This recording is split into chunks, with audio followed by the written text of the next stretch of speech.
Taste the Daily. Salem மாவட்டம் பெத்தநாயக்கன்பாளையம் பேரூராட்சியில் 15 லட்சம் ரூபாய் மதிப்பில் புதிதாக கட்டப்படும் ரேஷன் கடைக்கு அதிமுக சட்டமன்ற உறுப்பினர் பூமி பூஜை செய்து பணிகளை துவக்கி வைத்தார். பெத்தநாயக்கன்பாளையம் பேரூராட்சியில் 8வது வார்டு காந்திநகர் பகுதியில் சட்டமன்ற உறுப்பினர் தொகுதி மேம்பாட்டு நிதியில் இருந்து 15 லட்சம் ரூபாய் செலவில் புதிதாக ரேஷன் கடை அமைக்கப்பட உள்ளது. இந்நிலையில் அதிமுக சட்டமன்ற உறுப்பினர் ஜெயசங்கரன் ரேஷன் கடை பணிக்கு பூமி பூஜை செய்து பணிகளை துவக்கி வைத்தார். இந்நிகழ்ச்சியில் கழக நிர்வாகிகள் பலர் கலந்து கொண்டனர். காஞ்சிபுரம் மாவட்டம் உத்தரமேரூர் அருகே ஆற்றில் குளிக்கச் சென்ற மூதாட்டி உள்ளிட்ட மூவர் நீரில் மூழ்கி உயிரிழந்த சம்பவம் சோகத்தை ஏற்படுத்தி உள்ளது. கடம்பர் கோவில் பகுதியை சேர்ந்த பத்மா என்பவர் தனது பேரன் பேத்தி ஆகியோருடன் செய்யாற்றில் குளிக்க சென்றுள்ளார். குளித்து கொண்டிருந்த பொழுது ஆழமான பகுதிக்கு சென்றதால் நீரில் மூழ்கி உள்ளனர். இது குறித்து அளிக்கப்பட்ட தகவலின் அடிப்படையில் சம்பவ இடத்திற்கு வந்த தீயணைப்பு துறையினர் நீரில் மூழ்கி உயிரிழந்த மூவரையும் மீட்டு பிரேத பரிசோதனைக்காக அனுப்பி வைத்தனர். திண்டிவனம் அருகே கோவிலுக்கு சென்றுவிட்டு திரும்பி வந்த பக்தர்களின் வேன் கவிழ்ந்து விபத்துக்குள்ளானதில் பலர் படுகாயமடைந்தனர்.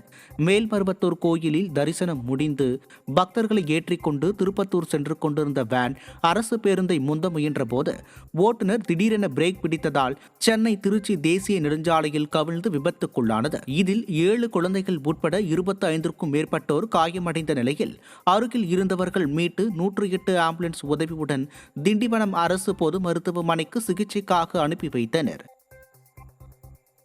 திருப்பத்தூர் மாவட்டம் ஆம்பூர் கூட்டுறவு சர்க்கரை ஆலை மூடப்பட்டதால் அறுவடை செய்யும் விவசாயிகள் வேதனையடைந்துள்ளனர்.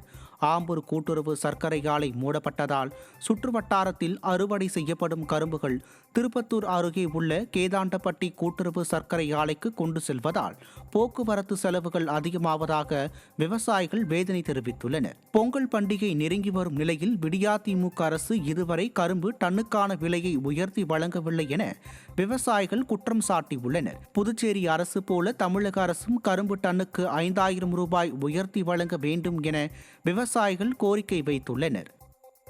இப்போது ஆம்பூர் சர்க்கரை மூடப்பட்டு கேத்தாண்டப்பட்டிக்கு ஓட்டுவதாக 3 மடங்கு எங்களுக்கு அதிக தூரம் இருப்பதால் கரும்பு செலவை ஏற்க முடியவில்லை. கரும்பு வெட்டும் கூலி நபர்களும் யாரும் கிடைப்பதில்லை.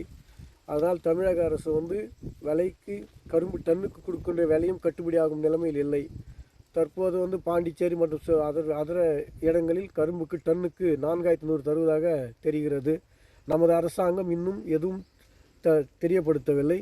தமிழக அரசு உடனடியாக பொங்கலுக்கு முன்பாக கரும்பு டன் விலைக்கு 5000 ரூபாய் தருமாறு கேட்டுக்கொள்கிறோம்.